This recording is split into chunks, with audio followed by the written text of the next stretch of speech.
हैं फोर्थ वाला जो कि है index number of agricultural production. So अगर हमने इंडस्ट्रियल प्रोडक्शन का इंडेक्स नंबर देखा है तो हम एग्रीकल्चरल प्रोडक्शन का भी इंडेक्स नंबर देखेंगे, राइट।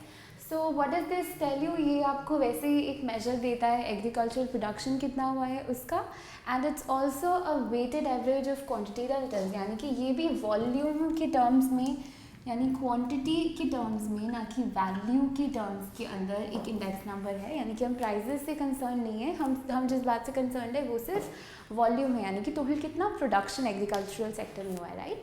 सो इसका जो कैलकुलेशन मेथड है स्लाइटली डिफरेंट जो हमने पहले वाले का किया था उसमें। एक एग्जांपल की तरह अगर समझें तो जो बेस पीरियड है वो है ट्रायनम एंडिंग इन 1980-83, यानी कि 1982-83 से पहले जो 3 साल का एक साइकिल था वो इसका बेस पीरियड है, और सिर्फ एक सिंगल ईयर नहीं। और 2005, 2003 और 2004 का जो इंडेक्स था उसके अकॉर्डिंग जो इंडेक्स नंबर हमने दिया है एग्रीकल्चरल प्रोडक्शन का जो इंडेक्स नंबर है वो है 179.5।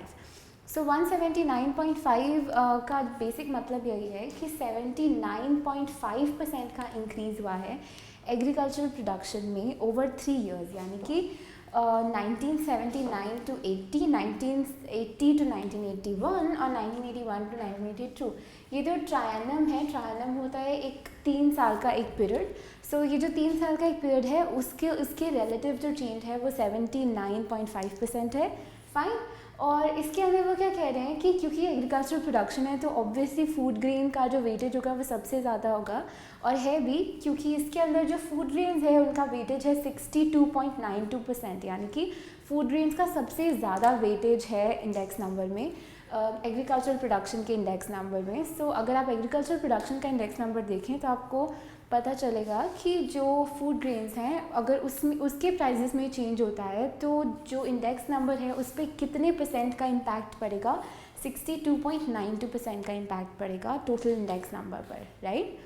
So that's all about agricultural production index.